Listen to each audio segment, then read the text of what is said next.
Hey, well, tonight I'm angry because despite the fact that it's been almost a year and 2 days to be exact, since the death of Breonna Taylor, it seems that our interactions with the police, our relationships with the police have not changed. There have been riots, there have been protests, the death of George Floyd, the death of that fellow in New York who was choked to death for selling cigarettes illegally. The police act with impunity against us, and in the Breonna Taylor case, a lot of issues that we complain about with the police came to light. For example, the fact that the police apparently entered under what's called a no-knock warrant. Now, even though the police claimed that a witness heard them yell police before they forced entry, another neighbor and 10 other neighbors, one of whom was outside smoking a cigarette, claimed they never heard the police yell police. And I have seen many examples where the police yell police as they breach the door. This is not any kind of a warning, and anybody who's inside, especially if they're involved in criminal activity, will feel that they are being invaded by a rival gang and will fire in defense, which is what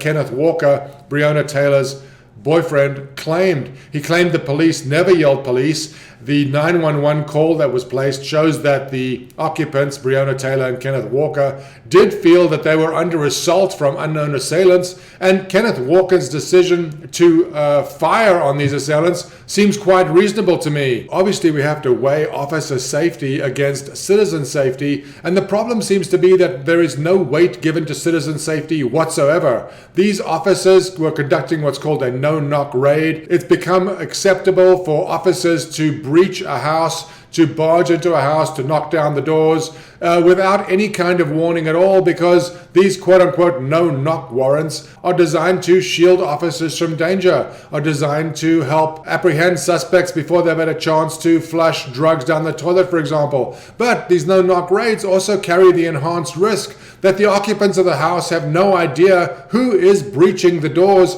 And if you're a drug dealer and you know that your life is always in danger from rival drug dealers, if somebody breaches the door to your house, if somebody kicks in the door to your house, you may very well fire on them. At least if you don't, you're not going to remain an alive drug dealer for very long. Let's talk about another issue that this police violence brings up, which is the fact that when the police kill us, maim us, hurt us, and they claim this is accidental, the police, even when they lose court cases, even when they have to make payments to the citizens, the police departments, the policemen themselves, are not making any payment whatsoever. It's the taxpayers of the city itself who have to make payments to the injured party. And for example, we have Benjamin Crump here. Benjamin Crump represents Breonna Taylor's family. Breonna Taylor's family in September got a $12 million settlement from the city of Louisville, Kentucky. And Benjamin Crump's argument is that we have two different Americas. We have one for Black Americans and one for white Americans. And to quote Crump, we got to get justice for all our people in America. This is ridiculous. This is not a race issue. This is an issue of us against the police. And if you look back to the show we did on Daniel Shavers, a white man shot dead in a motel hallway by a white policeman, you realize that this issue has nothing to do with black versus white. It has to do with black, brown, and yellow against blue, because blue attacks us with impunity. They shoot our dogs, they shoot us, they make us cower, they tase us, they put us head first in the dirt, and there is no repercussion for them whatsoever. You know, when police are accused of a crime, they're given 48 hours to collect themselves and compose a statement. We aren't given those rights. When a policeman is accused of a crime, he is given a union representative. He is given help. He is given representation. We, the citizenry, are not. The rules are very different for the police versus us. In the year since Breonna Taylor was killed, it seems that really no progress has been made. A lot of money has been raised. A lot of people have become rich.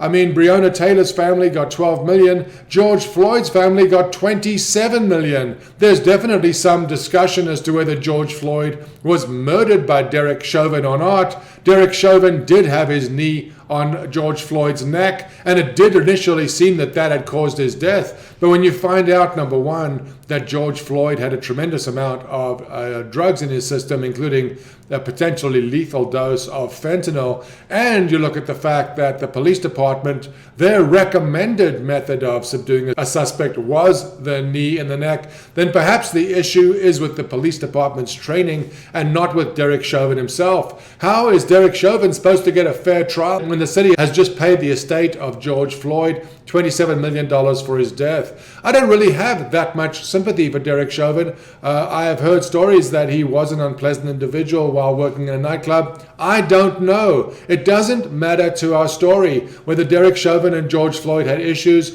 whether Derek Chauvin actually murdered George Floyd or not. I'm not sure we will ever know. But the fact is, the city has already accepted guilt by paying $27 million. I doubt that Derek Chauvin is going to get any kind of a fair trial, and I'm not sure what a fair trial for him would look like. But to me, the great tragedy is the fact that over the last year, despite the deaths, despite the protests, despite the riots, despite the calls for police reform, despite the calls for police defunding, it seems as if we've accomplished nothing. If the police are defunded, violence in the streets will rise, and we will end up funding the police to a much greater extent than we did before. Nothing has changed. Police have rights that we don't have, and in Breonna Taylor's case, in the no-knock warrant that was served on Breonna Taylor's house, despite the fact that Breonna Taylor herself had never been accused of being involved in drug dealing, she ended up dead. And a year later, nothing has changed. Our relationship with the police is just as fraught with danger as it ever was. And it seems as if the establishment is determined to protect the police at all costs. As long as this is the case, as long as there are not any kind of meaningful reforms contemplated, the relationship between the police and the citizenry will only become more and more dangerous. Please, let's wake up.